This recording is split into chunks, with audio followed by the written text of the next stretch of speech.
जय हिंद फ्रेंड्स, कैसे हैं आप सभी। तो आज स्वागत है आपका कॉम्प्लेक्स नंबर के इस लेक्चर में। तो आज हम डिस्कस करते हैं how to find the polar form. Polar form में हम कैसे किसी भी कॉम्प्लेक्स नंबर को लिख सकते हैं। तो देखिए, पोलर फॉर्म में हमने पिछले लेक्चर में हमने सारे कंसेप्ट किए थे और आज हम उसकी फिर से दोबारा से एक क्वेश्चन के साथ एक दो क्वेश्चन के साथ बढ़िया से रिवीजन कर लेते हैं कि बढ़िया तरीके से आपकी कंप्लीट हो जाए क्या पोलर फॉर्म, ताकि आप बहुत आसानी तरीके से पोलर फॉर्म निकाल सकें और किस तरीके से आर्गूमेंट निकाला जाता है, किस तरीके से मॉडुलस निकाला जाता है। और इससे प्रीवियस लेक्चर में हमने सारे कॉम्प्लेक्स नंबर के बेसिक से हाई लेवल तक सारे कंसेप्ट क्लियर किए हैं। तो देखिए, यदि आपके पास सिंपल से क्वेश्चन से स्टार्ट करते हैं कि आपको राइट करना है, राइटिंग पोलर फॉर्म में लिखना है किसको, तो मैंने कहा -1 माइनस आयोटा, और साथ ही साथ आप फाइंड कर दीजिए मॉडुलस की वैल्यू और आर्गुमेंट की वैल्यू, प्रिंसिपल आर्गुमेंट की वैल्यू भी फाइंड कीजिए। तो कैसे करें, तो सिंपल सा सॉल्यूशन हो जाएगा इसका, ध्यान समझिएगा। क्योंकि कॉम्प्लेक्स नंबर हमें गिवन है -1 माइनस आयोटा, और हमने कहा स्टेप नंबर 1 सिंपल कि कोई भी पोलर फॉर्म होती है, लेट हम रिप्रेजेंट करते हैं पोलर फॉर्म कैसे। तो हमने कहा यदि हमारे पास कॉम्प्लेक्स नंबर है -1 माइनस आयोटा, तो हम पोलर फॉर्म में लिखते हैं R cos theta plus iota sine theta, R cos theta plus iota sine theta, या आप इसको करते हैं आर ई की पावर आयोटा थीटा, यानी फंक्शन हो गया वो आर और थीटा की फॉर्म में। तो यही क्या है आपकी पोलर फॉर्म। ठीक है जी, इतनी सी बात क्लियर है आपको। अब आप समझ सकते हैं कि आर कोस्टा मल्टीप्लाई कर लेते हैं आर साइनटा, ठीक है जी, ये आ गया आपके पास। तो आर कोस्टा की वैल्यू क्या देगी, तो आप बोलेंगे -1, और आर साइनटा की वैल्यू क्या देगी, कंपेयर कर लीजिए तो ये देगी -1। ठीक जी, क्या ये बात क्लियर है आपको। रियल पार्ट और इमेजिनरी पार्ट कंपेयर कर लिया आपने। आप सोचें क्या कर सकते हैं हम। तो देखिए, थीटा कौन सा पार्ट में लाई करेगा, आर हमेशा मॉडुलस पॉजिटिव होती है, ये बात समझ सकते हैं आप। तो थीटा कौन से पार्ट में लाई करेगा, आप यहीं से चेक कर सकते हैं कि कोस नेगेटिव है और साइन भी नेगेटिव है, कोस भी नेगेटिव और साइन भी negative, cos negative sine negative. तो हमने आपके सामने डिस्कस किया था x negative x, y negative y। ठीक है, after school to college, first quadrant, second quadrant, third quadrant और फोर्थ क्वाड्रेंट। इसमें आर्गुमेंट होता है थीटा, इसमें होता है पाई माइनस थीटा, इसमें होता है थीटा माइनस पाई, और इसमें होता है माइनस थीटा। तो देखिए, आप देखिए कोस और साइन कहाँ नेगेटिव होंगे, तो केवल एक ही क्वाड्रेंट ऐसा है जिसमें कोस और साइन नेगेटिव है, तो इट इज थर्ड क्वाड्रेंट। तो आप कहेंगे theta lies in third quadrant, theta lies in third quadrant, यानी इसका आर्गुमेंट हो सकता है क्या, थीटा माइनस पाई। इसका आर्गुमेंट बनेगा थीटा माइनस पाई, तो थीटा निकालना पड़ेगा हमें। तो पहले हम स्टेप आर निकाल लेते हैं मॉडुलस। मॉडुलस कैसे निकालते हैं हम जानते हैं। मॉडुलस निकालने के लिए रियल पार्ट का स्क्वायर और प्लस में इमेजिनरी पार्ट का स्क्वायर। तो रियल पार्ट का स्क्वायर कर लेंगे प्लस में इमेजिनरी पार्ट का स्क्वायर। क्लियर। तो रियल पार्ट बोले कितना है यहाँ पे -1, इमेजिनरी पार्ट कितना है -1, तो जब आपका 1 + 1 दैट इज 2।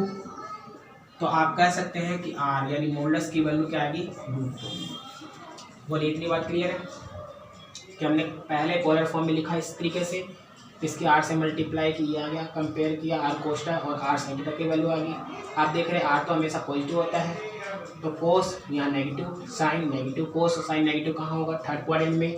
तो थर्ड क्वाड्रेंट में तो आर का जो प्रिंसिपल आर्गुमेंट होगा वो थीटा माइनस पाई की फॉर्म में होगा। तो पहले हमने मॉडुलस निकालना चाहा, मॉडुलस कैसा होगा, तो रियल पार्ट का स्क्वायर प्लस इमेजिनरी पार्ट का स्क्वायर, दोनों का स्क्वायर रूट ऐड करने पर ये आ गया आपका √2। तो स्टेप नंबर 2, अब हम निकालेंगे आर्गुमेंट।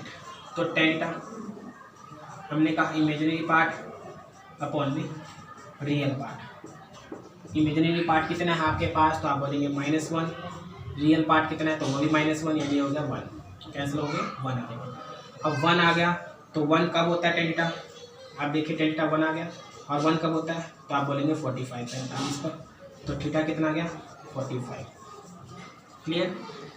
अब क्योंकि ये हमारा स्टेप नंबर था, क्योंकि हमने कहा कि थीटा है वो लाई कर रहा है किसमें, theta lies in third quadrant, क्योंकि थीटा लाई कर रहा है थर्ड क्वाड्रेंट में, तो जो प्रिंसिपल आर्गूमेंट होगा थर्ड क्वाड्रेंट में, वो हमने क्या कहा, तो हो जाए थीटा माइनस पाई, और थीटा माइनस पाई तो थीटा कितना है, तो आप बोलेंगे 45 यानी 45 माइनस पाई यानी -3 पाई बाई 4, ठीक है। तो थीटा हो गया -3 पाई बाई 4। तो हैंस सब कुछ आ गया हमारे पास। तो हैंस पोलर फॉर्म आर और थीटा की वैल्यू यहाँ रखो, तो हम कह सकते हैं -1 माइनस आयोटा की पोलर फॉर्म क्या हो जाएगी। तो आर की वैल्यू कितनी आई थी, √2, तो √2, थीटा की वैल्यू कितनी है -3 पाई बाई 4, तो -3 pi by 4 plus iota sign -3 pi by 4, ये बनेगा आपका आंसर। क्लियर। 3 स्टेप में आपने क्वेश्चन सॉल्व कर दिया, मॉडुलस निकाला, टेंटा निकाला, चेक किया थीटा कौन से पॉइंट में, उसी के हिसाब से आर्गूमेंट और वैल्यू निकाल के आंसर। क्लियर।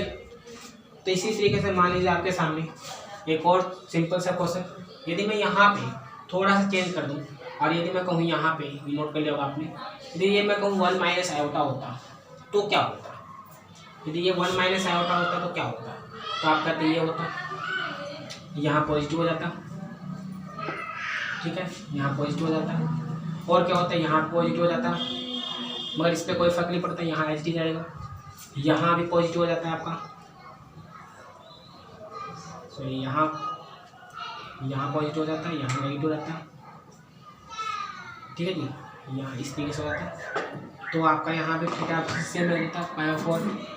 अब यहाँ से कोस पॉजिटिव साइन नेगेटिव कौन से क्वाड्रेंट में होगा, तो आप कहेंगे फोर्थ क्वाड्रेंट में, कोस पॉजिटिव और साइन नेगेटिव, तो यहाँ आप कहेंगे थीटा है इसके अकॉर्डिंग फोर्थ क्वाड्रेंट में लाई करेगा, और फोर्थ क्वाड्रेंट में लाई करेगा तो आप यहाँ पे फोर्थ क्वाड्रेंट में थीटा कैसे देखते हैं, प्रिंसिपल आर्गुमेंट माइनस थीटा, तो ये जो रिजल्ट हो जाएगा वो क्या जाएगा माइनस का थीटा, और माइनस थीटा मतलब थीटा की वैल्यू कितनी थी,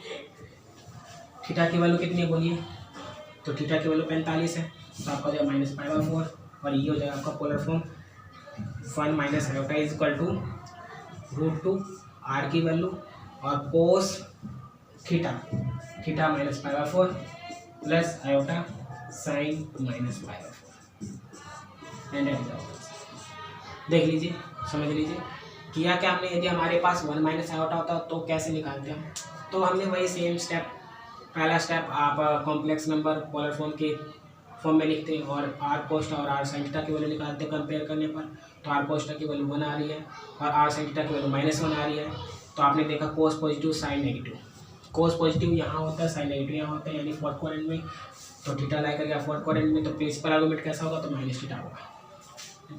मॉडुलस आप सेम स्टेप से निकाल लेंगे, टेन थीटा भी वही सेम स्टेप से निकाल लेंगे, तो आपका थीटा आ गया π/4, यहाँ वैल्यू आ जाएगी माइनस थीटा, तो -π/4 और वैल्यू डाल देंगे।